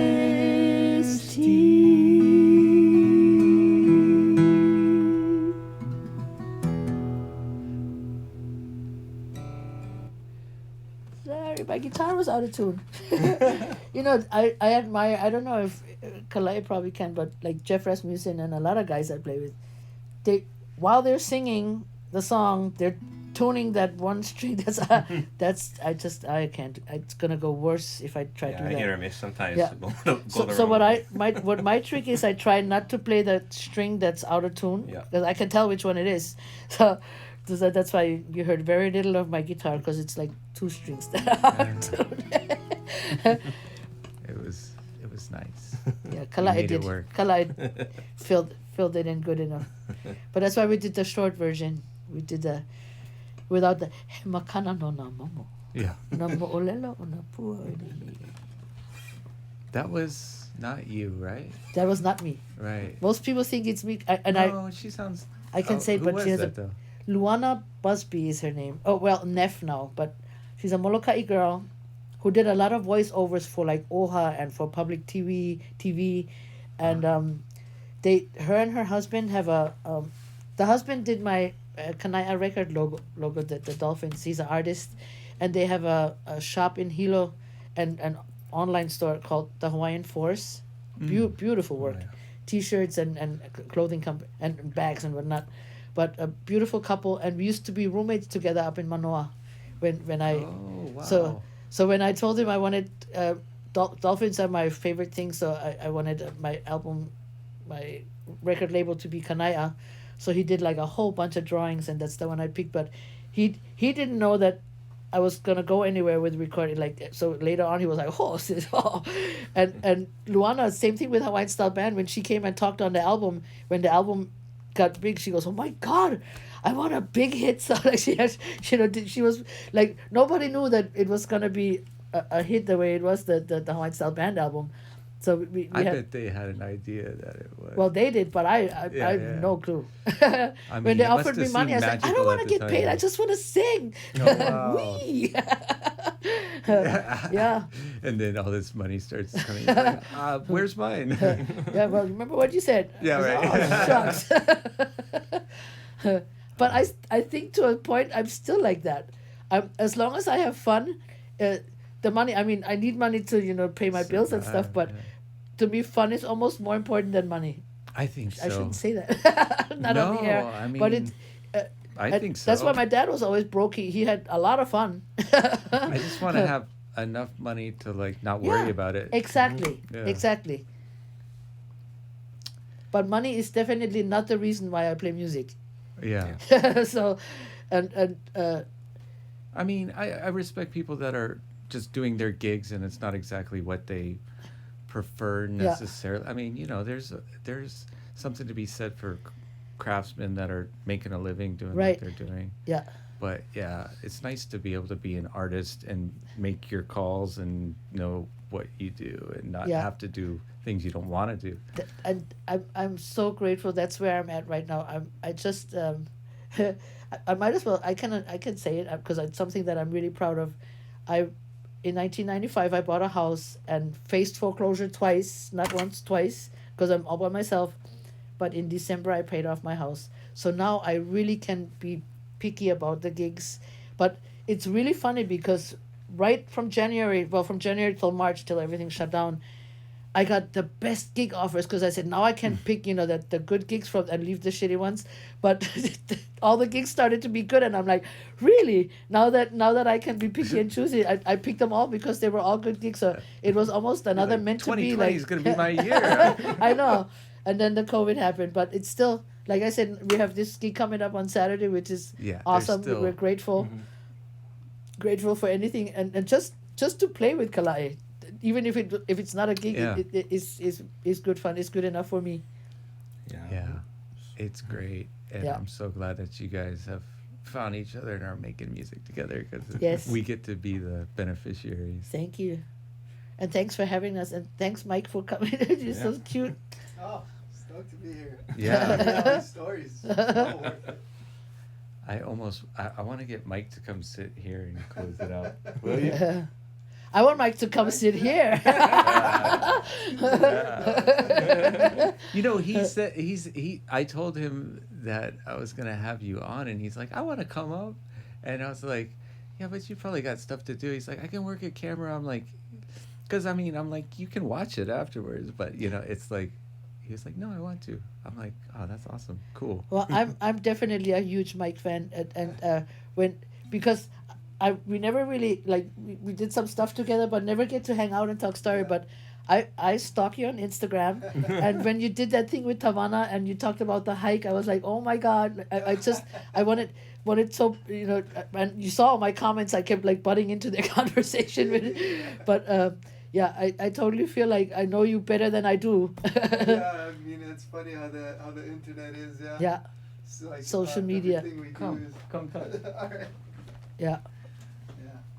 Yeah, everything we do is really is so out there, Yeah. for the world. But I mean, I feel like too, we're all we're all in the scene, and I feel like, even just coming up in the scene, it's nice with artists like you and like Uncle Henry, and just to see you guys at gigs and feel like, oh, that's Robi over there, but then you're all. But I feel like that about but then, you. Wow, it's wow. like to know that you're just we just see each other, and we know each other because we're out there playing, and it's like it's nice to feel treated like I'm like you have respect for me, because that's that's really, and not just respect. I'm a huge admirer. I love everything about so you, cool. Well, and not just about your music, but I remember when you put that thing on Instagram and said, you washed your car, or you said, everybody on Instagram always puts the glamorous things, but nobody's putting the stuff that they have to do. You fix your sink, the and reality challenge. reality. And I was like, wow, that is so cool, because it's true. Yeah. Nobody's gonna put the tooth getting fixed at the dentist. It's it's the after shot. Oh, look at my teeth. But when you did that, I said, so those kind of things. I pay attention to what people put on. I'm sorry. When this COVID came out, people started doing the TikTok stuff. And people that I really started getting really stupid. And as much as I love them as a person, I'm sorry, I couldn't take it. I unfollowed several people that I'm not gonna, but I'm sure they know who they are. But I'm like, no, get stupid now just because you have nothing to do, But yours made me more made me want to watch you more, because you have interesting things to say, and Cool. and you have something to say. But some people just. Yeah, It's getting out of hand a little bit. right. I mean, I feel like if I have something to say, I'll put it on there. But there's times where I go for a while without posting anything, because maybe I don't feel like I have something to share. And I think, it's there's so much saturation with everything. Yeah. If you don't have something meaningful to say, Thank you. You know, don't just put something up there, right? Just and to that's put- kind of yeah. like, yeah. And obviously people have too much time on their hand, and they're good with the apps and stuff. And I'm like, oh my god, no, it's please. And I, but with me it's like I was kind of sick for like 2 weeks, and so I didn't put any. If I'm sick, I'm not gonna look for old pictures just to keep something going on Instagram. I'm not feeling good. This is not a mandatory thing to post, but I got messages from like Germany, from Switzerland, from my Big Island family. They said, do we have to do a drive-by at your house? Because I live by myself. So, but they were actually getting worried that, if are you okay? and I'm like, oh my God, just because I didn't post in 2 weeks, like, gee, Hey, at least people are thinking about you, right? Yeah, and worried. So I said, well, thanks a lot for caring, but if something was wrong, you'd hear from my. I'm not gonna be one of those. I've fallen and I can't get up. But I have a loud voice. My neighbors would hear from me, and they would get in touch with you if something was wrong. So, but thanks for caring. But yeah, I was kind of like thrown off that people were like aware that I wasn't posting for 2 weeks. Yeah. But yeah, don't let it take over your life. Right. And I think too, like the thing is, the thing that's been kind of getting me down a little bit is just like people arguing and stuff, and it's the thing that I think people have to remember is like, it's easy to like lose your filters and just get lost in like, you're sitting there by yourself and you get all steamed up and you start like saying something, but it's like there is gonna come a time when we're gonna get back together, and everybody's gonna get back together, and you're gonna have to face that person that you like had that big argument, and you said all those things that you never would say to face everybody to face. else sees it. If it's an argument between you, do it in your backyard. Do it talking to each other. Right. If you make a video of that's fine, but don't empty all your garbage out for everybody. Yeah. If it's between two people, let it be. Or True. people in relationships, like breakups, right? I'm not on Facebook. I'm not on Facebook, so I don't see any of the drama. But Kala'e just told me about a good friend of mine that, I've heard about other people, and I'm like, oh my, it's a little, to me it's a little bit embarrassing for the person, and everybody. Yeah, and then like you said, you have one, sooner or later you're gonna have to face them. Yeah. And if it's between two people, let it be. Like some people don't realize that if you put it out there, it's for everybody to see. Right. And some things just aren't meant for everybody to and see. it's sad to see adults acting like they're still in high school sometimes. And I don't think it's good for either of them. Like for whoever is doing the arguing, it can't be, You might be. I mean, at the time, you might be so agitated that you do that. But in time, you're gonna regret putting that all that out there for the world to see. So people just have a little bit of restraint, and let's hang in there. And And my wife announced that we were breaking up like 15 years ago on social media. I didn't even know there was a Facebook 15 years ago, so I'm so far up there behind. for at least, I don't know, an hour. Sometimes there's political things or if some issue comes up, and I wanna put some swear words out, or wanna voice my opinion in a very, very certain way, and then I'm like, you know what, Robi, just don't say anything. Yeah. Because as a public figure, I don't even call myself a public figure, but I see people who call themselves public figures. I'm like, how the hell are you like, what do you do to be a public figure? They like run a camera for something, I'm now a public figure. Like, not really. But as like if some like Jane Doe says, oh, I think this person said blah blah blah blah blah, then people forget about it. But if Sistah Robi says it, it's like, oh my God, did you hear Sistah Robi talk about so and so? And then it's easier for us to just not say anything. Yeah, it can be really polarizing, and people can be so extreme, and they say, "Oh, Robi, I didn't know you felt that way. Now I can't follow you anymore. Exactly. I can't listen to your or music." Or did you hear And it's Sistah Robi snapping and so like and I'm just like, it's not worth it. So when I'm with my friends, I would say, hey, no more cameras, right? Or oh my God, the last live stream. We did a live stream at Kala'e's house, and so the internet went off, connection went off. So I said, "Oh, are we off?" And I said, "Yeah. Why? What's you guys' service? Spectrum? Yeah, Spectrum sucks." And so I'm going off on Spectrum because my service sucks, right? And then somebody, I got a text from somebody. "Oh, I loved your ranting on Spectrum." And I'm like, "Oh shit!" Oh, so we're still rolling. we were totally still going. But I said, your service got worse. I'm glad they heard it because their service really sucks. So I wasn't lying. Their service does suck, but I was like, oh my God. So here we were on the air with and I was ranting about Spectrum. That's flying Like, telecom. yeah. Man. You gotta cut all this stuff out, or all you guys' Wi-Fi is gonna go down tomorrow. So I said, oh, when I get home now, I'm not gonna have no service. Yeah, exactly.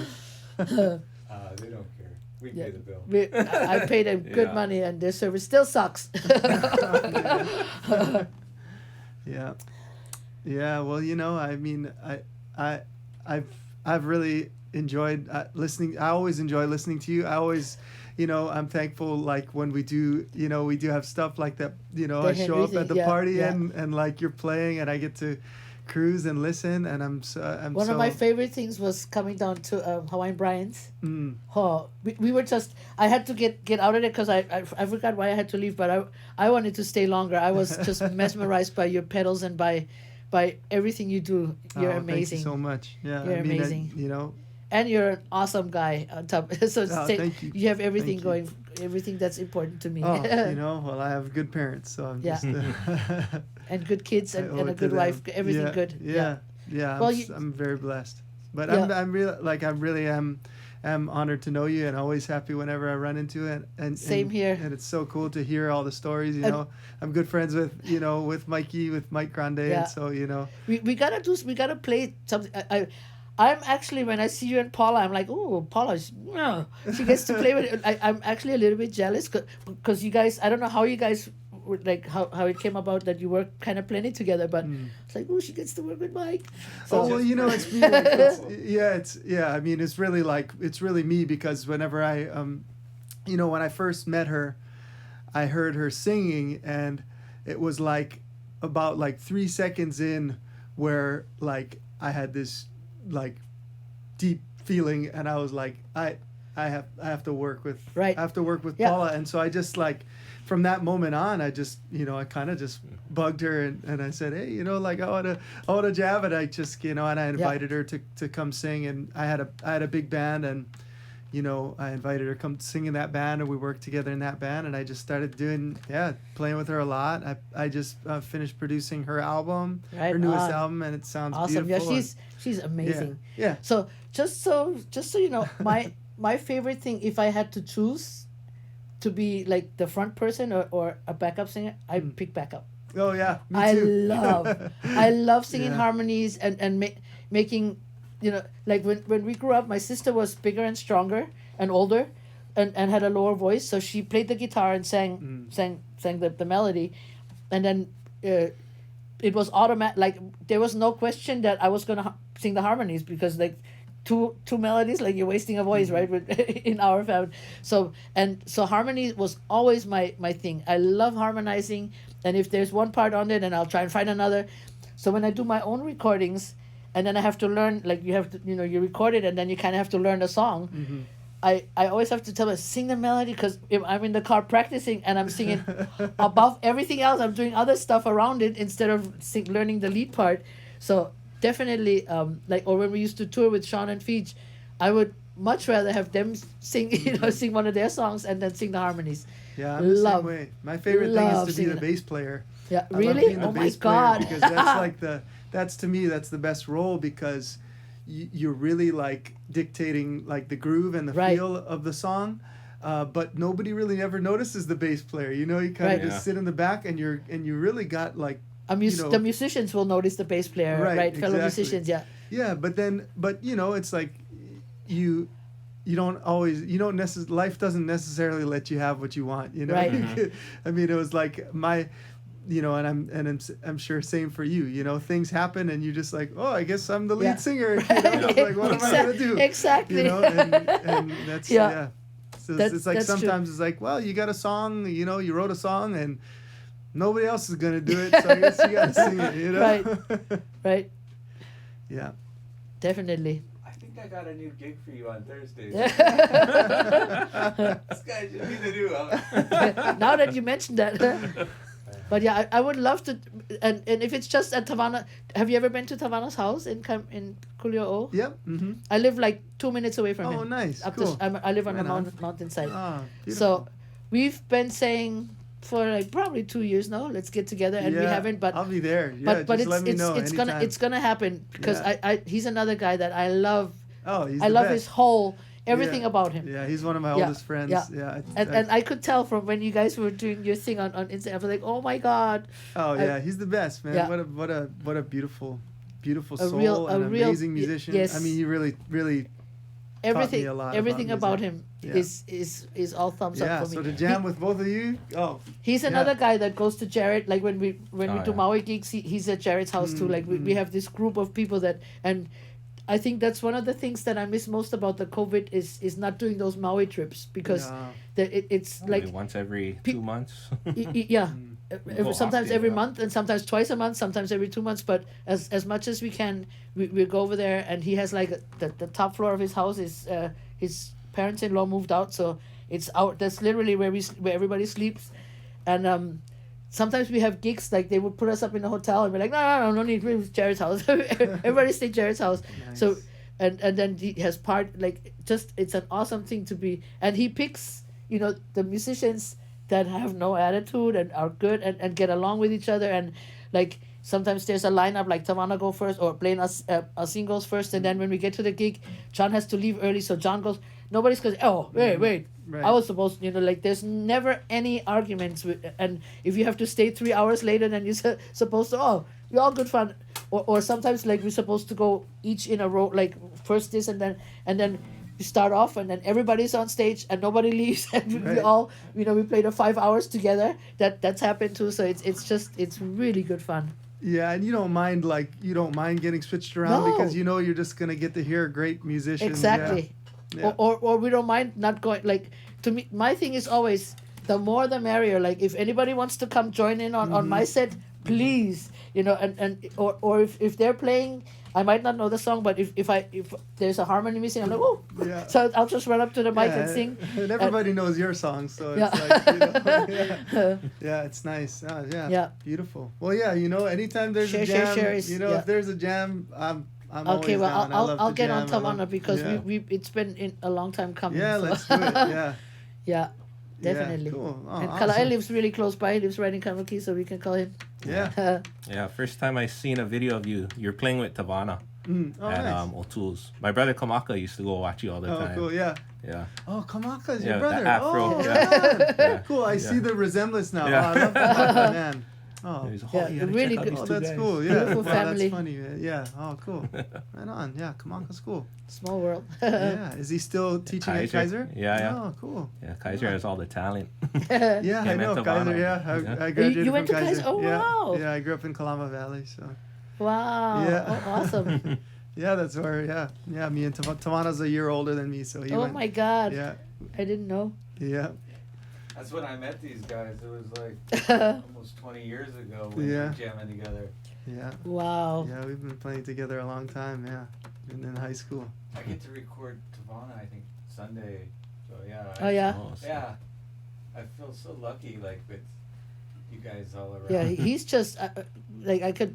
When I watch him, I'm just like in a mesmerized state. Just Yeah, like how do you Unbelievable. think? Yeah. How do you But think of doing all that s- stuff same at like, once? or yeah. just his style, like he heart and soul Mhm. all the way. Yeah. Like and that's beautiful. He's always been like that, like he in high school, he's just one of those certain people, they just kind of have this built-in Yeah. charisma, and he's never been like the cool thing about him is like, it's like when you have that and then you don't even You don't really have to. realize Yeah. like you have it. He's just he's such a sweet person, and he would never like treat anybody different because flaunt, like yeah. they're famous or not Yeah, famous, yeah, or exactly. because he's famous, and he's just always, it's like you always knew, like even when we were like little, Yeah.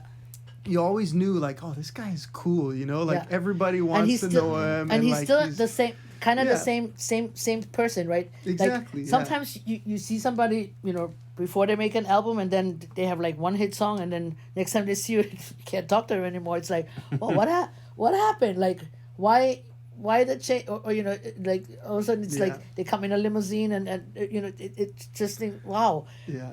So that's when I always go like, you know what, the bubble can pop like just as fast as you blew it up.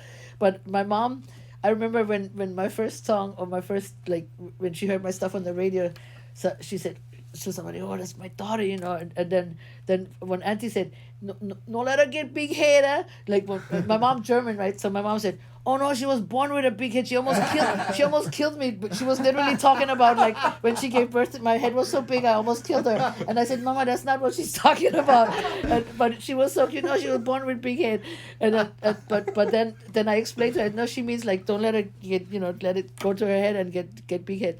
And Mama said, oh no, that never gonna happen. Not my girl. But she was so cute when the auntie, no, let her get big head. No, she's born with the big head. I never forget that, and so my mom said that that would never happen to you. I said, oh my God, I don't know how to be any other way than how I am. I think like I feel really blessed to be born and raised here, because I feel like in the music scene here, it's like no matter what kind of music you play, you always feel accepted, and I think it's the attitude that, like, nobody is better than anybody else. Or no genre is, but we can all jam together, and like I've always felt like, regardless of, like, I don't really play Hawaiian music. I love Hawaiian music. I listen to Hawaiian music, but I've never been like I've never like written slack key songs. But like or you said, but like you that. appreciate each other's music, and that's Right. what's cool over here Yeah. about that we don't all have to play the same thing to like what each other is playing. It's not. And it's cool that like you meet like all of the artists that are like yourself, that are famous, that are legendary artists, and it's like you're just cool. You're just like you never, like, nobody. It's that idea of like, it's almost like if you are high marks, like everybody's gonna be like, oh, that guy, he's so high marks, so right. you don't it's like you, as soon as you start playing music, like, you realize how people are about somebody who does get high marks, and then you're like, well, I definitely don't want to ever be that person. So you make sure you're like open and So I love that about being here, growing up here. And I think over here it's like when you hear different. Of course, there's certain, like, if like the ukulele players, like if say three guys are playing on stage, and then one guy plays a solo, and then he tries to outplay the other guy, but it only goes so far, and it's more like a playing thing, like a game thing, than a serious Right. a competition thing. So I think over here it's more like people compliment each other instead of compete with each other, and that's so cool. Not just music, but in everything in Hawaii. We're so lucky to be here, because so many places aren't like that. You have your white neighborhoods, and your light brown and your dark brown, Right. and over here it's like you can go anywhere, anytime, and as long as like we said earlier, as long as you know how to act. Yeah, exactly. Yeah, it's really a unique place in that way. There's really there's really a representation of every race, no matter where you go. And like growing up here, it's like you can't really be racist, and you can't really experience racism, because there's just like, where are you gonna go? Right. Because there's everything is everywhere. Yeah, There's a little exactly. bit of everything in all the in every place. So it's like I said, Germany was nice to grow up, but was nicer to leave. and coming, I remember landing, and I smelled the plumeria, and I was 18. I missed my mom like crazy, but I was like, I'm home. I'm never leaving here without a round trip ticket, and it's been the best. And then the music just. I still sometimes have to pinch myself that from being a Fräulein in Germany and hearing like Makaha sons, the sons of Hawaii, Dennis Kamakahe, and going like, oh my God, this is, and then later on being on sitting next to them on a plane, being on tour together. It's like, oh, is this really, is this really happening? So my dad, he passed away right before Hawaiian Style Band album came out, but he heard the album and he goes, wow, this he liked the music. Cool. He appreciated it. Awesome. But he thought in the studio that we like, he said, oh, you cats are grooving, like having a good groove. And I said, I never met the cats. The tracks were already late. How everything is done in stages now, because he was from the day when if there was 50 people, they were all sitting in the studio together, and if you messed up, there was the next bass player waiting to come in. So that's how I thought the studio was gonna be like when I first went in. They said, so sing, and I was when I made a boo boo, and I was like, oh my god, I'm gonna get fired. And they said, no, we just punch you in. I'm like, punch me? I had no idea that you could record 2 times or 3. So that was kind of a neat learning process. But yeah, it's interesting. Yeah, people's concepts of it. Just there's so much work that goes into it, and to making it really good, and especially the standards. I think especially with like digital music too, it's almost like with the analog music, I think you could get away with a little bit of more like stuff covered because there's all this like beautiful like harmonic content, but with the digital world, I feel like the flaws are more exposed maybe a little bit because it's like more sterile sounding. So but then also nowadays they have like the pitch corrector. I was like, oh my god, like what the, like if my pitch was off, I hanaho, like one more time, hanaho, sing it again. And so I always trip out when people come up to me and say, oh my god, you sound just like your CD. I'm like, isn't that how I'm supposed? Isn't that supposed to be how it is, right? But nowadays that's not a given. They sound awesome on the album, and then you go see them live, and what happened? Like, so it's interesting. We were just talking about that. It's interesting, and I mean the interesting thing too is like everything now is so a lot of like the instruments like drums and stuff are not like they're not even real drums. It's like being programmed, but it sounds so good. Right. But that you can't even tell, but at the same time it's like there's a standard of like perfection that everything is produced to now, that people are used to hearing everything being perfectly in tune, and it's like a lot of times is beyond the level of human capability to be exactly in tune. That I mean, you have like there are some really incredible singers out there, that can just like nail something like perfect start to finish every time. But I mean those I mean that's not me. Like I'm far from that. But it's, to me, that's what life is supposed to be about. You're supposed to have like a glitch here and there, and or like a like for me for mostly playing, but if robots. Exactly, we're not supposed to be, but sometimes you have people that like the album is like wow, and then you hear them live and it's like oh. So there's that too. So at least if you can perform and sound pretty much like you're supposed to, like the album, but still on a live thing, I think that's where we can be thankful that we are able to do that, to able to pull off performances without having the track on the side. Right. I'd rather be honest than than have people be disappointed in my live performances. When I use my harmonizer, sometimes people are looking at they're looking for the other 3 chicks that are singing with me, and I'm like, oh lady, this is my girls, and if they don't behave, like if I plug something wrong and they don't sing right, I'm like, oh today they're the bitches. So but like I said, with Kala'e, I hardly have to use the harmonizer because it's just I like the real thing. But when I'm by myself, they come in handy. Boy, they distract from the guitar playing. You play guitar great. I mean, I learned some stuff on guitar from you. I mean, you're not like a virtuoso or anything, but I mean, you play well and you accompany yourself well. I got the rhythm down, and like I said, I'm really good at not playing the strings if they're out of tune. That's funny when you said that. I was like, that's exactly what I do too. You think that'd be common sense, but for a lot of guys, it's not. That's true. Some guys play louder when they're out of tune. Right, but I mean, the fact that you can identify what which string. string is out of tune, that, I mean, you know, you got a good ear, and that's the most important thing. Or there's certain songs, like I played with Jeff for 8-9 years, and then when we went solo, I told him, because I wanted to play the song, and I said, what is the chord after that? He goes, what do you mean? We played this song for 8 years. And I said, well, you never heard me, but that's the chord. I just I make like I'm playing it, but I don't. And he goes, what? And for 8 years he couldn't tell that I didn't play that certain, but I just never asked. I never asked, because he always had it, so I didn't have to. But then when I had to do the solo gig, I was like, oh my God, I'm gonna be. But so when I asked him, he goes, what do you mean? What is that chord?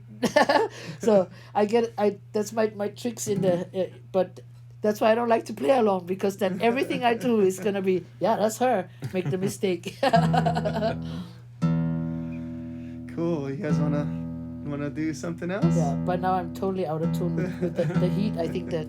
Oh yeah. One more. So let me retune riff.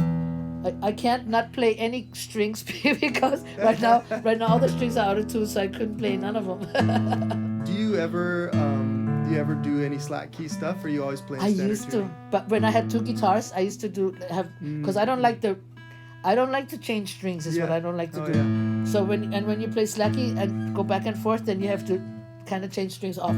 Yeah. But my first Hawaiian songs, I played them all slacky. I learned slacky from this guy, so I really liked it. But I'd love to play slacky again. Yeah. Because all the really nice licks, I think, are easier in slacky. Yeah. Well, there's all sorts of capabilities there that you open up that are just not available when you're in standard tuning. Yeah. Sorry.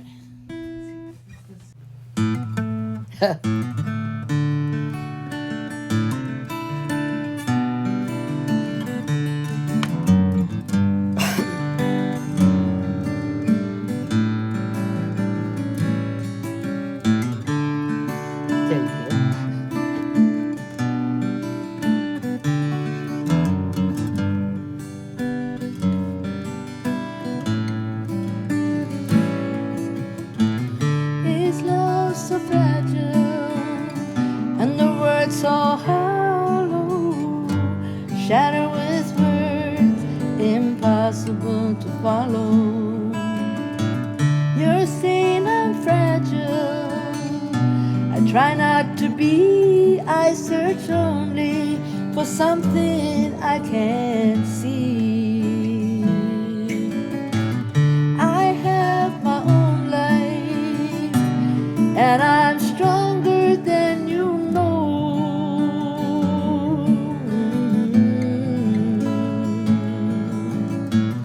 Still I carry this feeling when you walked into my house, that you won't be walking out the door. Lovers forever, face to face. My city or mountain, stay with me, stay. I need you to love me, I need you today. Give to me your leather, take from me my lace.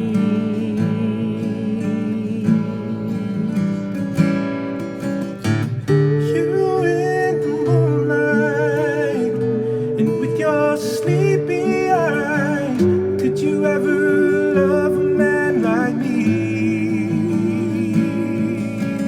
And you were right when I walked into your house. I knew I'd never want to leave. Sometimes I'm a strong man, sometimes cold and scared, and sometimes I cry.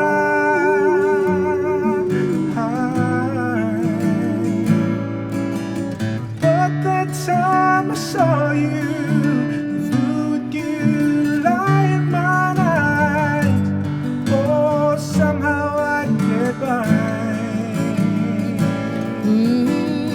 Lovers forever, face to face.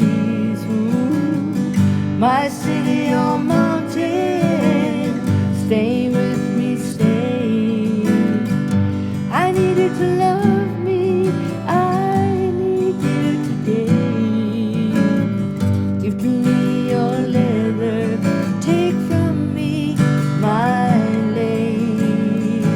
Ooh, lovers forever, face to face. My city on mountain, stay with me, stay. I need you to love me, I need you today. Give to me your leather, take from me my lace. Ooh, take from me my lace. Ooh, take from me my lace.